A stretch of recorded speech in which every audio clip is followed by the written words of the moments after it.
देश कोरोना महामारी से जंग लड़ रहा है। वायरस के संक्रमण और बीमारी से अपनों को बचाने के लिए आम आदमी लड़ रहा है। ये एक बहुत बड़ी मानवीय त्रासदी है जिसका सामना मिलजुल कर ही किया जा सकता है। वक्त की इसी मांग ने कुछ लोगों को अपने पराये नफे, नुकसान और स्वार्थ को पीछे छोड़कर कुछ बड़ा करने की प्रेरणा दी।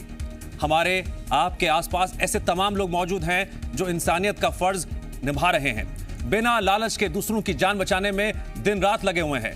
मुश्किलों के हर दौर में ऐसे लोगों की ने मिसाल कायम की है। जी मीडिया ने हमेशा ऐसे लोगों के जोश, जुनून और जज्बे को सलाम किया है ताकि उनकी कहानी दुनिया के सामने आ सके, उनके जैसे तमाम लोगों को और बेहतर करने की प्रेरणा मिल सके। अपनी इसी परंपरा और विश्वास को कायम रखते हुए हम ऐसे योद्धाओं को सलाम करते हैं।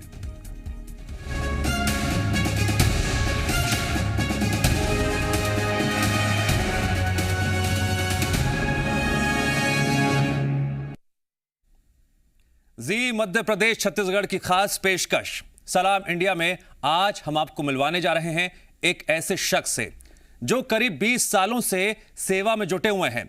बोल बम सेवा एवं कल्याण समिति छत्तीसगढ़ में जन सेवा को समर्पित ऐसे कई कार्य कर रही है। दया सिंह के नेतृत्व में करीब 35,000 सदस्यों के साथ इस समिति ने अब तक कई सामाजिक कार्यों में अपनी अहम भागीदारी निभाई है। आज कोरोना महामारी के इस मुश्किल दौर में भी बोल बम सेवा समिति जरूरतमंदों को हर संभव मदद पहुंचा रही है। तो आइए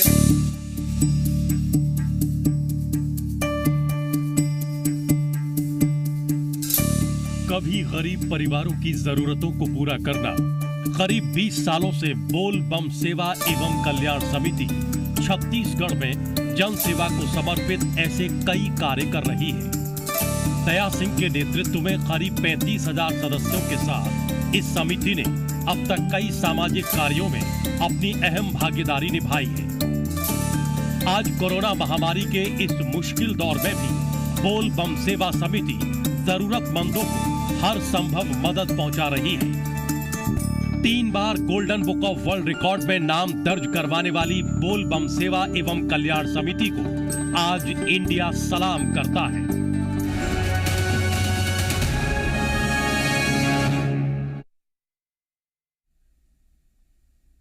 और इस वक्त खुद हमारे साथ दया सिंह जी जुड़ गए हैं और दया सिंह जी से हम आपको मिलवाने जा रहे हैं।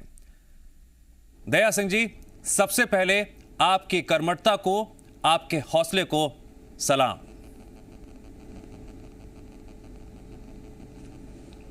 नमस्कार। दया सिंह जी, मुश्किल की जब घड़ी आती है तो 2 रास्ते होते हैं, कोई मजबूर हो जाता है, कोई मजबूत हो जाता है। आपकी सामाजिक संस्था ने मजबूती के साथ, पूरे धैर्यवान होते हुए, बिना किसी स्वार्थ के समाज के कार्य में जुड़ते हुए लोगों तक मदद पहुंचाई। सबसे पहले हम आपसे जानना चाहेंगे कि आपकी समिति किस तरह से जमीनी तौर पर अलग अलग वर्गों के लिए काम कर रही है।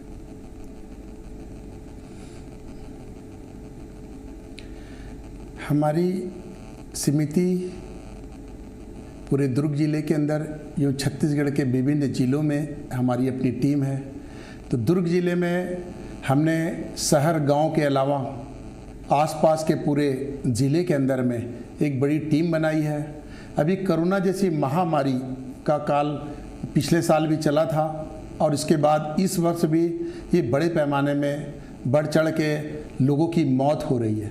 ऐसी स्थिति में हमने सर्वप्रथम देखा कि कोरोना महामारी वो गरीब वर्ग जिनकी हमने जागरूकता के लिए गांव-गांव में हमने शिविर और लोगों को भेजा और जागरूकता लोगों के बीच लाया, और साथ में ही हमने जागरूकता के साथ में हमने उनको मदद के रूप में, चूँकि पूरे काम सब लोगों के बंद हैं, श्रमिक बहुल क्षेत्र होने के नाते भिलाई श्रमिक वहाँ पर हैं, मजदूर वहाँ पर हैं, और उसके अलावा रिक्शे वाले हैं, ठेले वाले हैं, ऑटो वाले हैं, जो टोटल काम बंद हो गया। मतलब उनका और उनके घर पे, परिवार पे कोरोना हो जाने के कारण बहुत स्थितियों उनकी गंभीर हो गई। ऐसी स्थिति पे हम लोगों ने एक निर्णय लिया और बोल बम समिति ने बैठक करके चिन्हित किया जहाँ जहाँ जिस और में एक सर्वे करवाया, और सर्वे के साथ में हमने सैकड़ों ठेले वालों को हमने राशन का माह भर का पैकेट दिया, उसके बाद रिक्शे वाले को दिया, उसके बाद हमने वहाँ पर रेजा वगैरह कुली वगैरह उनको दिया। मतलब निरंतर हम लोगों की लिस्टिंग के साथ में लोगों को जोड़ा और जोड़ के लोगों को निरंतर देते गया और आगे भी ये कारवां निरंतर चल रहा है। इसी बीच में हमने गौ माता, चूँकि लोगों का घर से निकलना बंद है तो बंद होने के कारण से गौ माता, नंदी बाबा या डॉग वगैरह कुत्ते मतलब भूख के मारे तड़प रहे थे, चिल्ला रहे थे। ऐसी स्थिति में भी हम लोगों के बीच में एक चर्चा हुई और हम लोगों ने गौ माता के लिए पालक भाजी है, करमता भाजी है, लाल भाजी है, उसके साथ में लौकी है, कच्चे केले हैं, ऐसी एक व्यवस्था बनवा के जगह जगह मतलब हमने हजारों किलो, एक दिन में 400 से 500 किलो लेके निकलते थे, तो हजारों निरंतर हमने गौ सेवा के रूप में उसको भी हमने क्या बोलते भिलाई दुर्ग के अंदर में गांव आसपास शहर के अंदर में घूम के हमने उनको भी कहीं ना कहीं राहत देने का एक कार्य, एक सेवा, चूँकि भोलेनाथ भोले बाबा और गौ माता चूँकि मंथन से माँ का उद्गम हुआ तो कहीं ना कहीं एक भाव हमारे अंदर है, तो हमने उनको किया। उसके साथ में हमने चूँकि शिक्षक से रिलेटेड जो प्राइवेट स्कूल के शिक्षक हैं वो उनके यहाँ भी चूँकि 2-3 हज़ार 4 हज़ार रुपये मिलता और अभी टोटल स्कूलें बंद हैं तो उनका काम छूट गया और वैसे में उनके परिवार में कोरोना जैसी महामारी आ गई, छोटी से बचा हुआ थोड़ा मोड़ा पूंजी भी उनका ख़त्म हो गया। ऐसी स्थिति में काफ़ी वो तकलीफ में थे, काफ़ी परेशान थे। तो ऐसे लोगों को भी चिन्हित करके सैकड़ों लोगों को हमने दुर्ग जिले के अंदर में उन टीचरों को, उन गुरुजी को, क्योंकि गुरु के बिना ज्ञान नहीं होता है और गुरु समाज को दिशा और दशा देता है और वही तकलीफ में हो, वही परेशानी में हो तो बच्चों का भी कल को भविष्य, तो उन सबको देखते हुए बोलबम समिति ने उनको भी राशन की सामग्री को मुहैया करवाया। और साथ में ही आप देखेंगे कि किन्नर जो समाज है वो किन्नर समाज अभी 2 सालों से कोरोना के बाद से, क्योंकि ये शादी ब्याह में जाते हैं तो इन लोगों को कुछ बख्शीश मिल जाता था, काम चल जाता था, रेलवे चलती थी तो रेलवे स्टेशन बस स्टैंड में इन लोग अपना हाथ जोड़ के निवेदन करके कुछ मांग कर लेते थे, लेकिन वो भी उनका काम पूरी तरह ख़त्म हो गया। तो ऐसे लोगों को भी हमने बाकायदा चिन्हित किया और सैकड़ों किन्नर जो समाज का एक हिस्सा है और अर्धनागेश्वर के रूप में है तो उनको भी हमने पूरे माह भर का राशन उपलब्ध कराया, जिससे उनके एक थोड़ी सी इस तकलीफ में हम कहीं ना कहीं सहयोग कर पाए। और हमारी टीम हर जगह एक सर्वे के साथ एक ध्यान करके, एक लिस्टिंग करके अपने अपने क्षेत्र में एक बड़े पैमाने में कार्य करने का प्रयास किया है। दया जी, जिस सेवा भाव के साथ आप और आपकी टीम समाज सेवा में जुटी हुई है उसके लिए एक बार फिर से मैं आपको सलाम करता हूं, आपकी पूरी टीम को सलाम करता हूं। दया जी कहते ये हैं कि कुछ ऐसा करो कि जमाना आपकी मिसाल दे। आपकी पूरी टीम और आप खुद निस्वार्थ भाव से काम कर रहे हैं और कोई मंशा नहीं होती है कि आपको वापस कुछ मिले, लेकिन जैसा कि मैंने पहले कहा कि जमाना आपकी मिसाल दे रहा है। यही वजह है कि 3 बार आपको golden book of world record मिला। उसके बारे में भी आप दर्शकों को कुछ बताएं। हमारी बोलबम सेवा एवं कल्याण समिति की एक शुरुआत भोले बाबा की बारात से हुई थी और बाबा की बारात भिलाई में आज 13 वर्ष हो गए। तो हमने सर्वप्रथम हेलमेट को जागरूकता को लेके, क्योंकि हेलमेट लगाने से लोगों की जान, उसके परिवार की सुरक्षा हो, उन दृष्टिकोण से हमने हेलमेट 4000 लोगों को हेलमेट मुफ्त में दिया और एक रैली निकाल के जागरूक करने के लिए कि लोग जागरूक हों, उस दिशा में हमने एक कार्य किया जिसमें हम लोगों को गोल्डन बुक वर्ल्ड रिकॉर्ड मिला। दूसरा वर्ल्ड रिकॉर्ड हमने एक कहीं न कहीं भाव भक्ति का होता है और सावन के पर्व में हमने भगवान भोले शंकर को 4000 किलो अलग अलग फ्रूट्स, उसमें चाहे तरबूज हो, आम हो, खरबूजा हो, संतरा हो, मौसम्बी हो, ऐसे पूरे फ्रूट्स का भोग लगा के सावन के पर्व में, चूँकि पर्व था सावन का, बाबा को भोग लगा और सभी लोगों पे जनमानस में और जो बाबा की भक्ति में उपास रहते हैं ऐसे सब लोगों को सार्वजनिक रूप से बांट दिया गया। वो सेकंड गोल्डन वर्ल्ड रिकॉर्ड बना। तीसरा ये 13 वर्ष भोले बाबा की बारात का था अभी 2021 में, तो उसमें हमने आंध्र प्रदेश की झांकियाँ बड़े पैमाने में केरल की झांकियाँ बड़े पैमाने में, दिल्ली की झांकियाँ बड़े पैमाने में, झारखंड की झांकियाँ बड़े पैमाने में, यूपी की झांकियाँ बड़े ऐसे हमने 6 बड़े बड़े प्रदेश की बड़ी बड़ी झांकियाँ मंगवाया और हमारी 151 झांकी की टीम जो विभिन्न विभिन्न क्षेत्र के साथ हमारे छत्तीसगढ़ के विभिन्न जिलों की थी, तो उनका हमने इस बाबा की बारात में समावेश किया, जिसको भी वहाँ गोल्डन बुक वर्ल्ड रिकॉर्ड के वहाँ से दिल्ली से आए हुए लोगों ने सर्वे किया और गोल्डन बुक को एक वर्ल्ड रिकॉर्ड दिया। तो निश्चित भक्ति का भाव, भाव से सेवा और सेव से शक्ति का एक संचार हम लोगों में भोले बाबा की कृपा से होता है। तो उनके द्वारा कहीं ना कहीं आशीर्वाद स्वरूप एक तीसरा गोल्डन बुक वर्ल्ड रिकॉर्ड बना। जी, बोल बम सेवा और कल्याण समिति के डायरेक्टर होने के नाते आपके कंधों पर एक बड़ी जिम्मेदारी है और आपके मार्गदर्शन में आपकी टीम अलग अलग वर्गों के लिए दिन रात काम कर रही है। दया सिंह जी, वैसे तो हमारे देश में कई सामाजिक संस्थाएं हैं, धार्मिक संस्थाएं हैं जो समाज के अलग अलग वर्गों के लिए काम कर रही है, लेकिन आपकी समिति एक मायने में बहुत खास हो जाती है, जो किन्नर समाज की भी आगे बढ़कर मदद कर रही है। इस बारे में भी कुछ बताइए।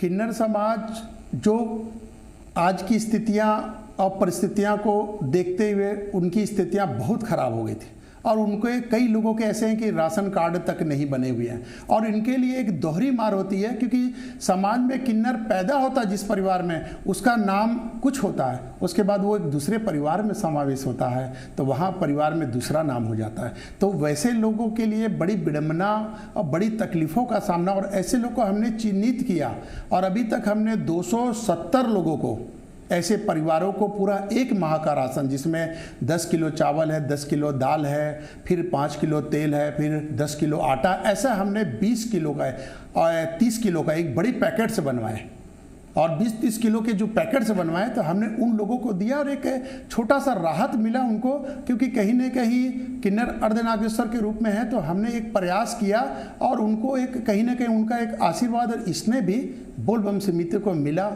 हम लोगों को मिला और आगे भी हम ये सेवा करते रहेंगे। जी, दया सिंह जी, इस कोरोना काल में एक और ऐसी तस्वीर हमने देखी अपनी आंखों के सामने, जिसे देखकर कभी आंखों में आंसू भी आए, कभी हिम्मत भी मिली और कभी मार्गदर्शन भी मिला। कई ऐसे मजबूर लोग थे जो दर दर की ठोकरें खा रहे थे। इस कोरोना काल में उन्हें समझ ही नहीं आ रहा था वो करें तो क्या करें। कहीं से मदद मिल पा रही थी, कहीं से मदद नहीं मिल पा रही थी। ऐसे लोगों तक आप कैसे पहुंचे?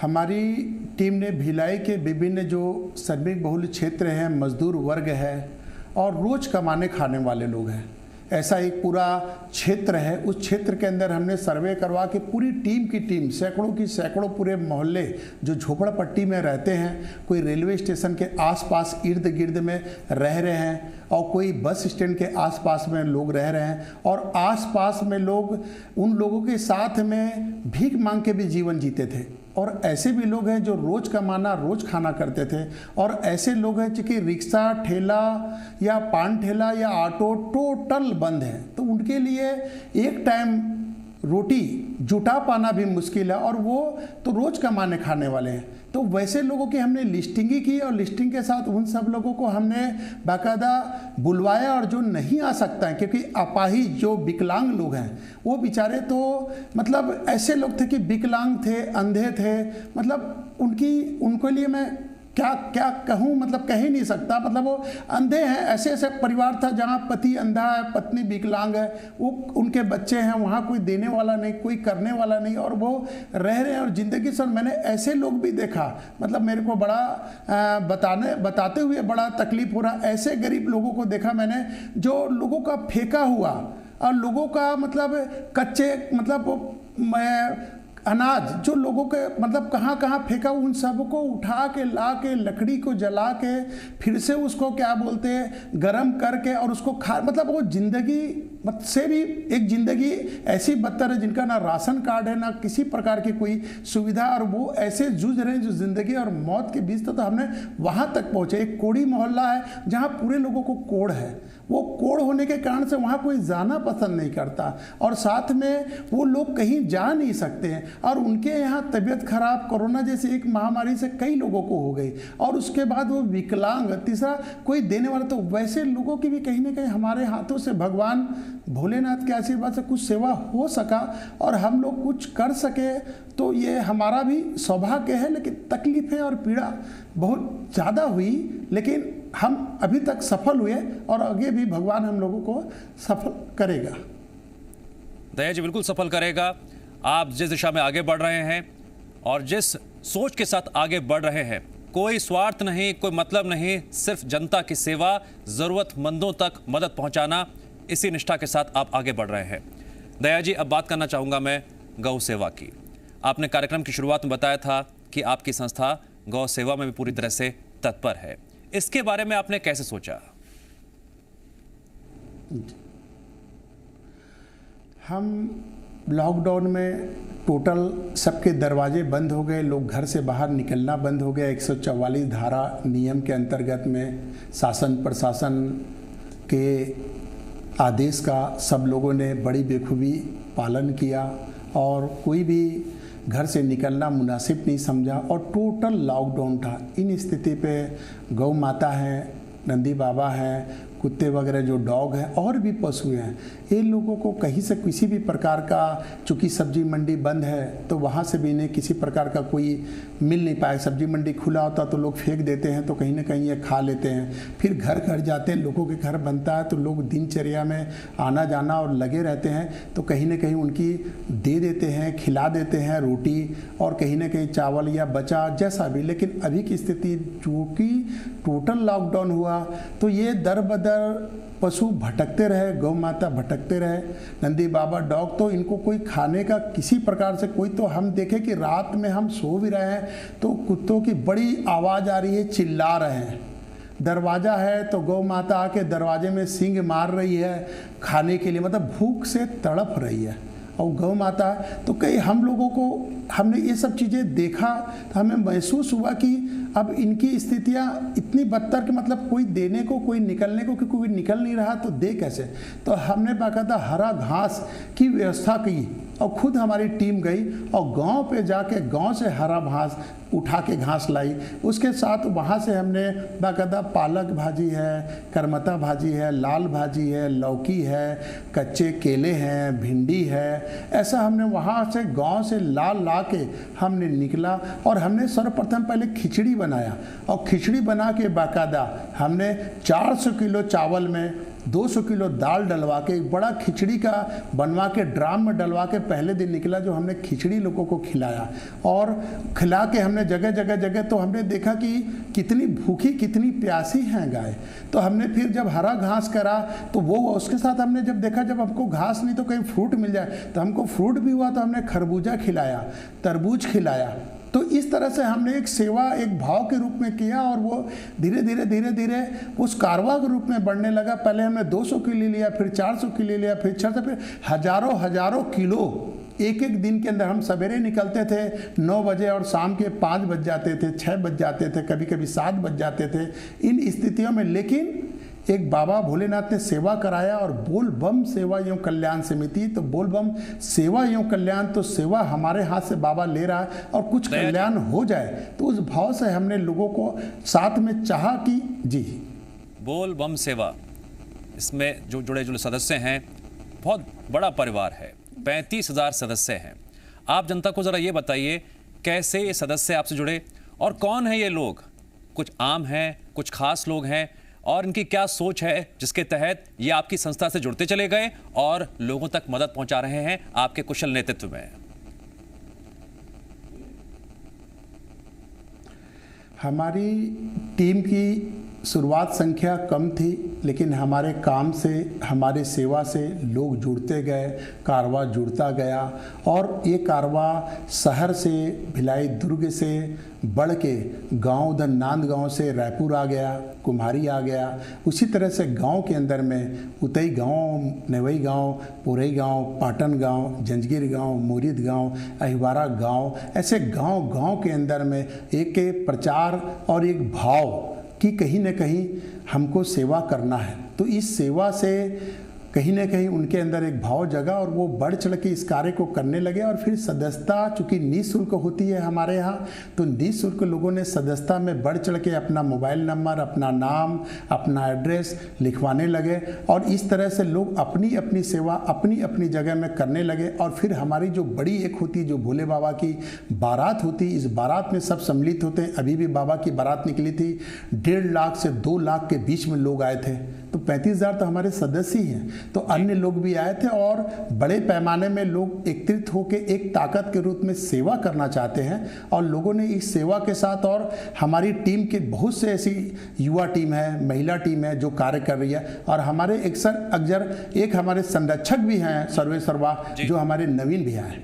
वो नवीन भैया भी हमको पूरी तरह सहयोग, प्रेम और प्यार देते हैं। और उनकी जी, आपकी युवा टीम को, महिला टीम को मैं एक बार फिर से सलाम करता हूं। कोरोना काल में गरीबों के मददगार बनने वालों का कर्ज समाज कभी नहीं उतार सकेगा, लेकिन हम इनका सम्मान करके दूसरे लोगों को मदद के लिए प्रेरित कर सकते हैं। जी मीडिया ऐसे योद्धाओं को सलाम करता है। दया जी, एक बार फिर से हम आपको सलाम करते हैं, सम्मानित करते हैं।